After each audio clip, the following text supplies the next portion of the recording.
Shalom, shalom frères et sœurs en Christ et bienvenue à la Rhapsodie du samedi 30 avril 2022. Rhapsodie écrite par le pasteur Chris Oyakilome et la lecture vous est offerte par les vérités de l'évangile. Le thème d'aujourd'hui est opter pour l'excellence. Le verset de Matthieu 5 verset 16 qui nous dit que votre lumière luise ainsi devant les hommes afin qu'ils voient vos bonnes œuvres et qu'ils glorifient notre Père qui est dans les cieux. Alléluia. Le pasteur Christ dit, dans notre verset d'ouverture, le Seigneur Jésus instruit de laisser votre lumière briller afin que les hommes puissent voir vos bonnes œuvres et glorifier votre Père qui est dans les cieux. Le mot « bonne » fait ici référence à quelque chose d'éminent, de choix, de surpassant, de précieux, d'utile, de convenable, de louable, d'admirable. Quelque chose d'excellent dans sa nature et ses caractéristiques, et donc bien adapté à ses fins. Cela signifie que lorsque vous, en tant qu'enfant de Dieu, vous vous engagez à toujours exécuter vos tâches et vos projets avec excellence. Votre lumière brillera tellement devant les hommes qu'ils verront vos bonnes œuvres et vos bonnes œuvres parleront pour vous et les hommes ne pourront pas vous ignorer. Dieu veut livrer le monde entre les mains de ses enfants qui ont été formés pour marcher dans l'excellence. Ceux qui iront le plus loin possible pour produire les meilleurs résultats, ceci vous décrit-il.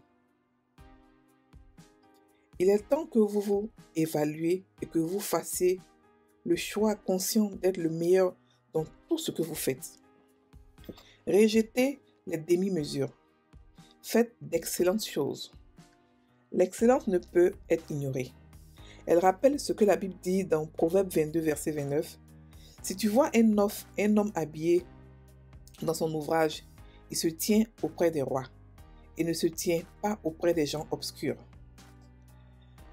Lorsque vous avez un esprit excellent et faites d'excellentes choses, vous n'aurez pas besoin de vous cacher derrière quelqu'un d'autre.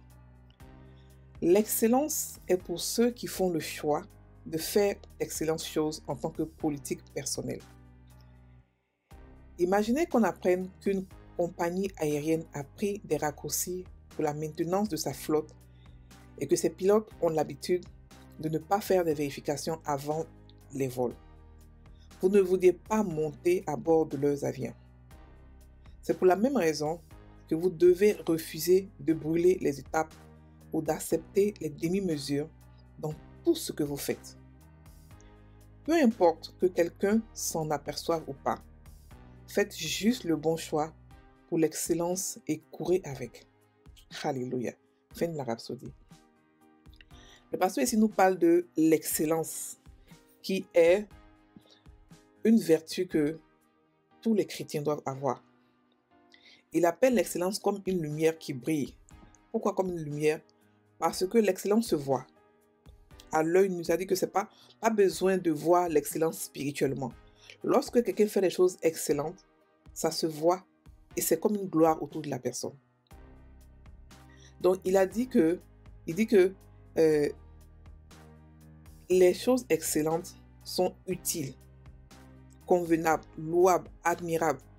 C'est-à-dire que les choses excellentes se démarquent de la population. C'est-à-dire que ça rend la personne unique. Quelle que soit la manière dont c'est difficile de le faire, en tant que chrétien, nous sommes les enfants d'un Dieu excellent. Tout ce que Dieu a créé sur cette terre est parfait, excellent. Parfait, même le mot est peu, mais excellent au-delà de la perfection. Donc il faudrait que nous qui sommes ses enfants, nous prenons tout aussi pour faire ça transformer en excellence. C'est-à-dire que, quel que soit ce que vous faites dans la vie, quel que soit le boulot que vous le faites extrêmement bien. Même si vous êtes éboueur, même si vous êtes gardien, même si vous êtes nettoyeur, vous le faites de manière excellente. Et ça va vous démarquer de la masse. Ça va faire que votre travail sera d'abord apprécié et vous-même, vous aurez plus de confiance. Les gens vont vous faire plus confiance.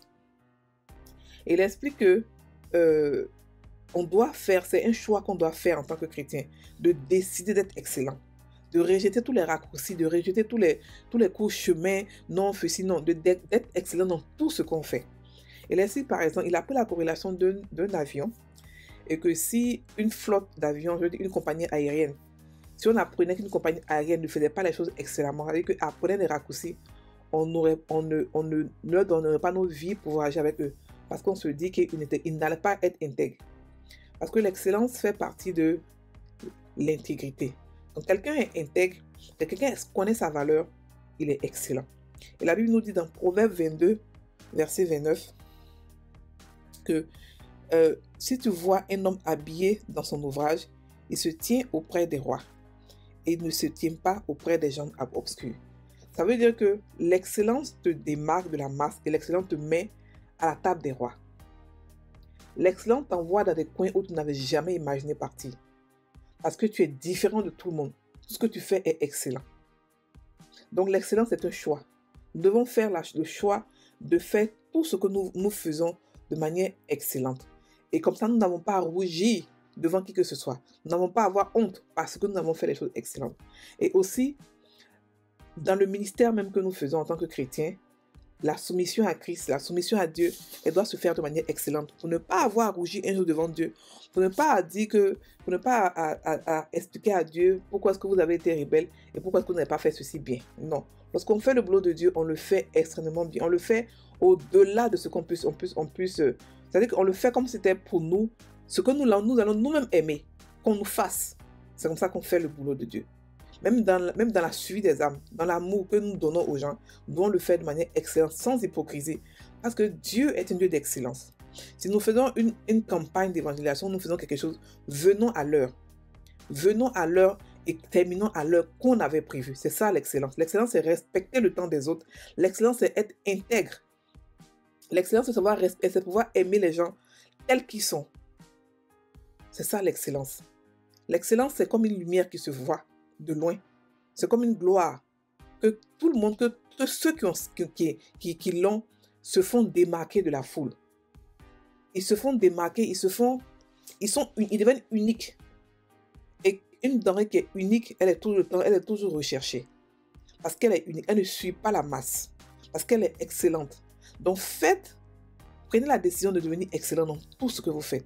Et vous allez voir que vous allez vous démarquer de la masse. Vous allez voir que vous serez à part, vous serez mis à part pour Dieu. C'est comme si Dieu vous consacrait à part parce que vous avez décidé d'être excellent. Donc, frères et sœurs en Christ, il est important que nous sachions que l'excellence est en nous déjà. Tout ce que nous avons fait, c'est seulement la cultiver parce que nous sommes des enfants de Dieu. Tel qu'il est, tel que nous sommes, on a toutes ces caractéristiques, on a sa nature. Donc, étant donné qu'on a tout ça, on peut cultiver l'excellence quand nous voulons. Et on décide de ne pas prendre des raccourcis, on décide de ne pas prendre le chemin le plus facile, mais de prendre le chemin de l'excellence, quelles que soient les difficultés. Alléluia. Donc l'excellence doit être notre partage de tous les jours, parce que c'est la lumière qui est devant nous. Et la Bible dit, dans le verset d'ouverture, que votre lumière luise devant les hommes, afin qu'ils voient vos bonnes œuvres et qu'ils glorifient votre Père qui est dans les cieux. Ça veut dire que votre excellence, que ce que vous êtes, luise devant les gens, mais que ce soit une lumière, c'est-à-dire qu'une lumière excellente, afin que les hommes voient vos bonnes œuvres. Parce que lorsqu'on est excellent, on produit de bonnes œuvres. On ne produit pas des œuvres bizarres, on ne produit pas des œuvres handicapées, on produit des œuvres parfaites. On produit des œuvres loyales. Parce que l'excellence appelle aussi la loyauté. Et lorsque les gens voient cela, ils sont contents pour dire, vous devenez une source de bénédiction. Parce que tout ce que vous faites, c'est excellent. Quelles que soient les difficultés, vous n'avez pas d'excuses pour pouvoir apporter un travail excellent. Et cela, Dieu approuve cela. Quel que soit ce que vous faites, si vous servez même un homme, si vous travaillez quelque part, faites tout dans l'excellence. Pourquoi? Parce que notre Père est excellent. Il faudrait penser excellent. Il fallait agir excellent. Alléluia. On va maintenant prendre la confession. J'ai un esprit et une mentalité excellente. Et je fais d'excellentes choses. L'Esprit de Dieu en moi m'a donné une extraordinaire amplitude.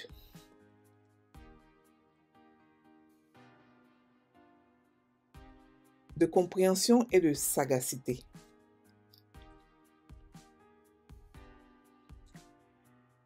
J'ai un immense discernement mental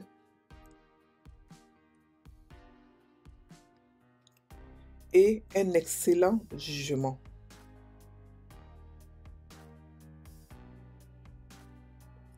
C'est pourquoi je fais attention aux détails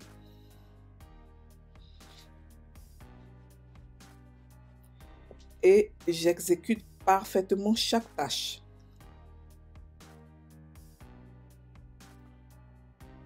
À la gloire de Dieu. Alléluia. Frères et sœurs en Christ, passez une très bonne journée. Soyez bénis.